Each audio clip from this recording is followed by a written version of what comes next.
Bonjour et bienvenue à cette présentation du métier de psychologue du travail et des organisations.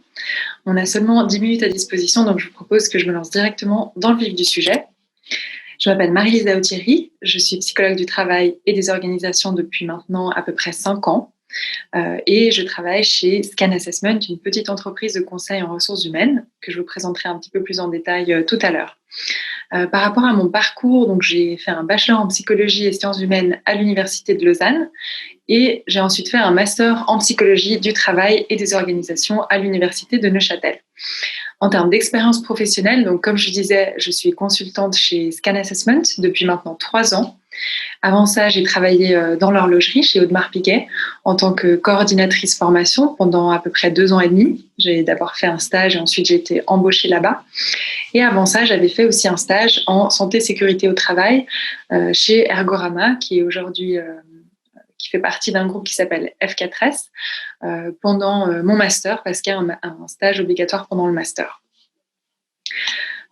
Avant d'aller plus loin dans la présentation, je voulais déjà vous présenter un petit peu la notion de psychologie du travail, voir un petit peu avec vous qu'est-ce que c'est finalement que la psychologie du travail. Alors, tout d'abord, c'est simplement un champ de la psychologie parmi tant d'autres. J'en ai ici listé quelques-uns qui dépendent des domaines de spécialisation qui existent, notamment en Suisse romande. On a par exemple la psychologie du conseil et de l'orientation, ici à l'UNIL aussi, la psychologie clinique et de la santé à Fribourg, ou la psychologie sociale à l'Université de Genève. Voilà, ça c'est quelques-unes des spécialisations possibles. À Neuchâtel, en l'occurrence, il y a cette spécialisation en psychologie du travail et des organisations. Cette branche de la psychologie est assez particulière, assez neuve aussi, dans le sens qu'elle étudie l'individu et le groupe en lien avec l'environnement du travail précisément.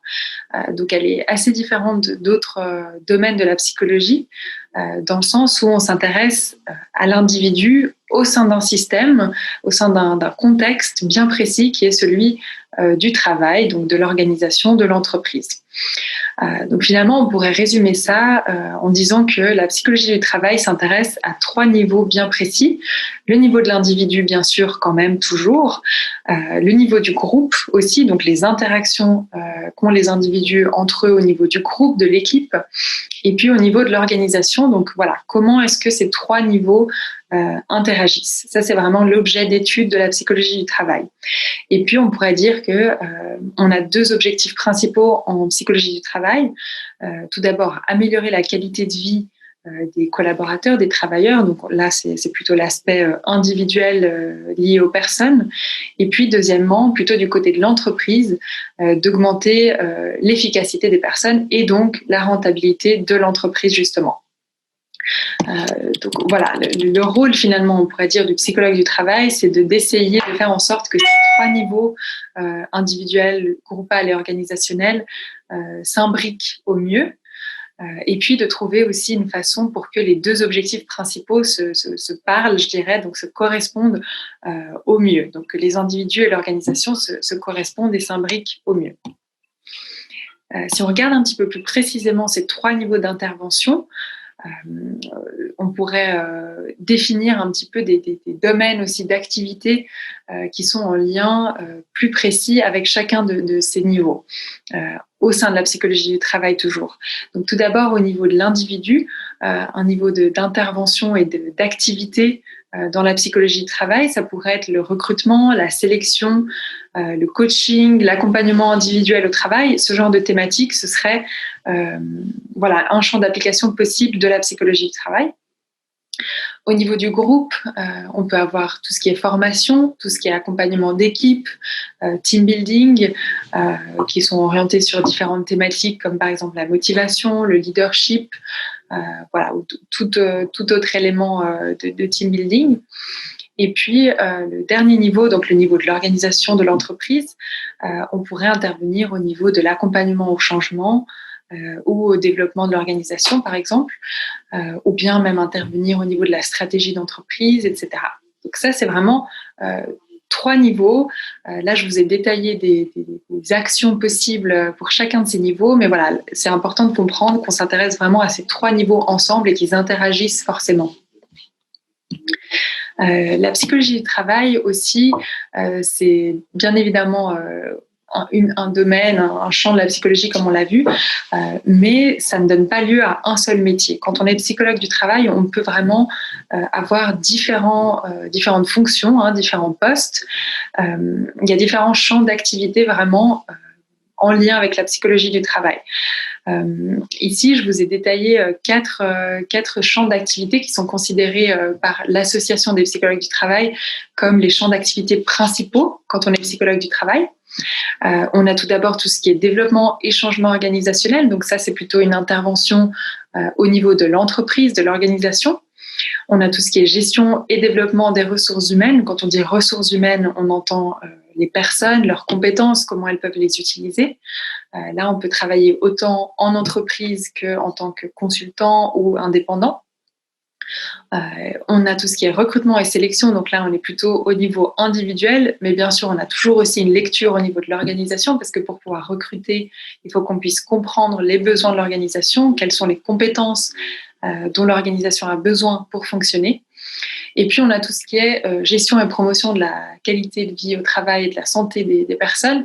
Ça c'est lié à l'ergonomie par exemple, à tout ce qui est justement salutogenèse, comme on dit, au travail. Voilà, on peut être spécialiste vraiment de la santé au travail. Voilà un petit peu les différents champs d'activité.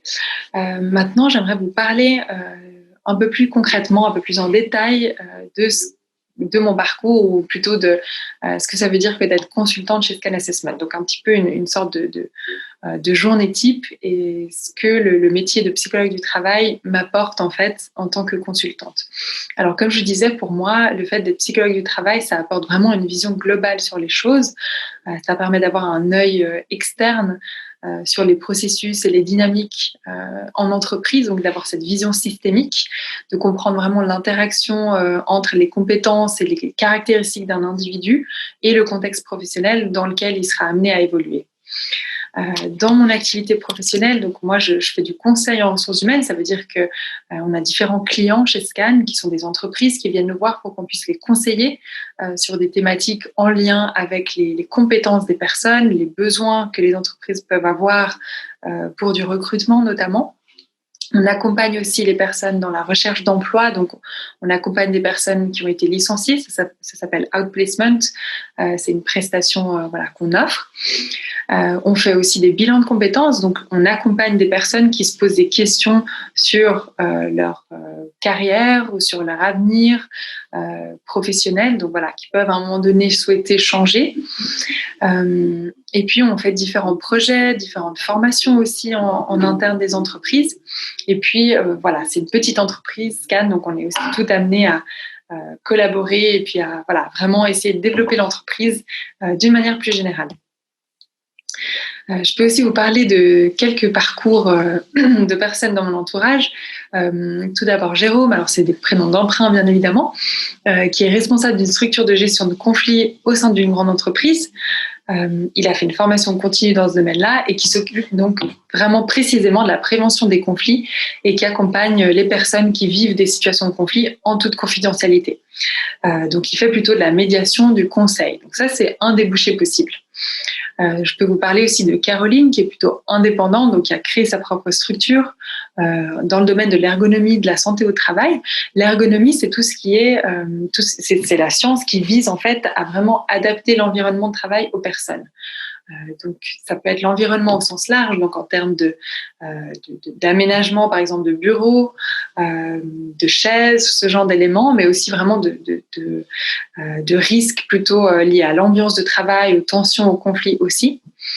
Et puis, elle est mandatée du coup par les entreprises pour analyser les situations de travail et les améliorer à différents niveaux.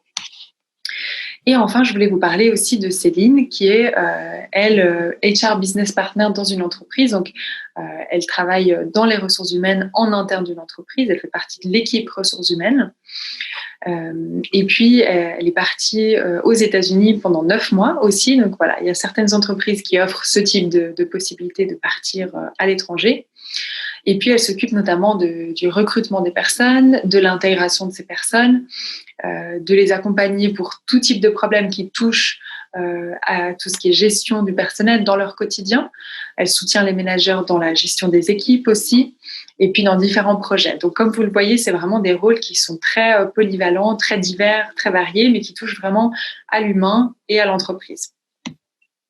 Les enjeux futurs pour la profession, il y en a beaucoup. La psychologie du travail, c'est une discipline assez jeune qui est en pleine évolution. Il y a énormément de défis à relever pour les nouvelles générations. Voici quelques-uns des défis. Il y a tout ce qui est en lien avec l'intelligence artificielle, la digitalisation. Elle influence très certainement les entreprises. Donc, c'est aussi le rôle des psychologues du travail d'accompagner les entreprises dans ce changement-là. La transformation des métiers aussi, donc d'accompagner les entreprises pour identifier comment les métiers se transforment, quelles seront les compétences dont on aura besoin demain dans les entreprises. Les nouveaux types d'organisation au travail aussi, d'accompagner les entreprises dans la création de nouveaux types d'organisation au travail. Ça, c'est lié aussi à tout ce qui est, par exemple, hiérarchie plate, donc un petit peu moins de niveau hiérarchique. C'est aussi lié à la flexibilisation du travail. On le voit aussi avec le télétravail, ce genre de thématiques. Et puis, la gestion et la promotion de la santé au travail aussi, qui est une vraie thématique au vu du niveau de stress qui augmente en général dans la population suisse. Voilà, je vous remercie beaucoup pour votre attention et puis j'espère que vous avez apprécié cette présentation. Au revoir.